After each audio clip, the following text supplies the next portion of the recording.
ఈరోజు శ్రీ మహావిష్ణువు యొక్క పరమభక్తుడైన ధ్రువుడి స్టోరీ గురించి తెలుసుకుందాం.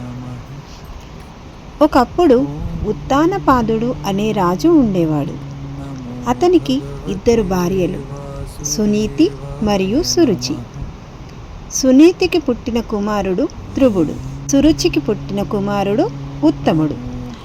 రాజు సురుచిని ఎక్కువగా ప్రేమించేవాడు. ఒకరోజు ధ్రువుడు తన తండ్రి ఒడిలో కూర్చోవాలని రాజసభకు వెళ్ళాడు. కానీ సురుచి అతన్ని అడ్డుకొని ఇలా అంది: "నువ్వు నా గర్భంలో పుట్టలేదు, కాబట్టి రాజు ఒడిలో కూర్చోవాలంటే ముందుగా నీవు విష్ణువును ప్రార్థించి నా కుమారుడిగా పుట్టాలి." ఆ మాటలు ధ్రువుని హృదయాన్ని గాయపరిచాయి. కన్నీళ్లు పెట్టుకుంటూ తల్లి సునీతి దగ్గరకు వెళ్ళాడు. సునీతి ఇలా చెప్పింది: "బిడ్డ, మనకు నిజమైన ఆశ్రయం శ్రీ మహావిష్ణువు. ఆయనను భక్తితో ప్రార్థిస్తే అన్ని బాధలు తొలగిపోతాయి."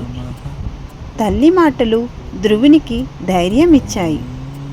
5 ఏళ్ల చిన్న వయసులోనే అడవికి వెళ్ళి తపస్సు చేయాలని నిర్ణయించుకున్నాడు. అడవిలో ధ్రువుడికి ఋషి నారద మహర్షి కనిపించాడు. నారదుడు అతనికి ఓం నమో భగవతే వాసుదేవాయ అనే మంత్రాన్ని ఉపదేశించాడు. ధ్రువుడు కఠినమైన తపస్సు ప్రారంభించాడు. మొదట పండ్లు మాత్రమే తిన్నాడు, తర్వాత ఆకులు మాత్రమే, ఆపై నీరు మాత్రమే. చివరకు శ్వాసను కూడా నియంత్రించి ఒక కాలు మీద నిలబడి ధ్యానం చేశాడు. అతని భక్తి తీవ్రత వల్ల 3 లోకాలు కంపించాయి. ధ్రువుని అచంచల భక్తితో సంతోషించిన శ్రీ మహావిష్ణువు గరుడ వాహనంపై ప్రత్యక్షమయ్యాడు. దేవుడిని చూసిన ధ్రువుడు ఆనందంతో మాటలు రాక నిలిచిపోయాడు. ధ్రువుడు భక్తితో ప్రార్థించాడు.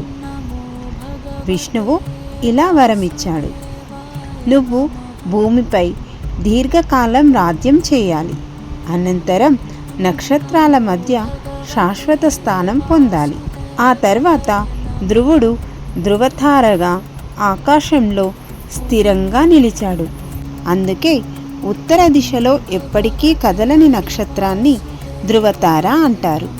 ఈ కథ ద్వారా మనం తెలుసుకోవలసిన నీతి ఏమిటంటే, అవమానం కూడా జీవితాన్ని ఉన్నత స్థితికి తీసుకెళ్ళగలదు. చిన్న వయసులోనే భక్తి, సంకల్పం గొప్ప ఫలితాన్ని ఇస్తాయి.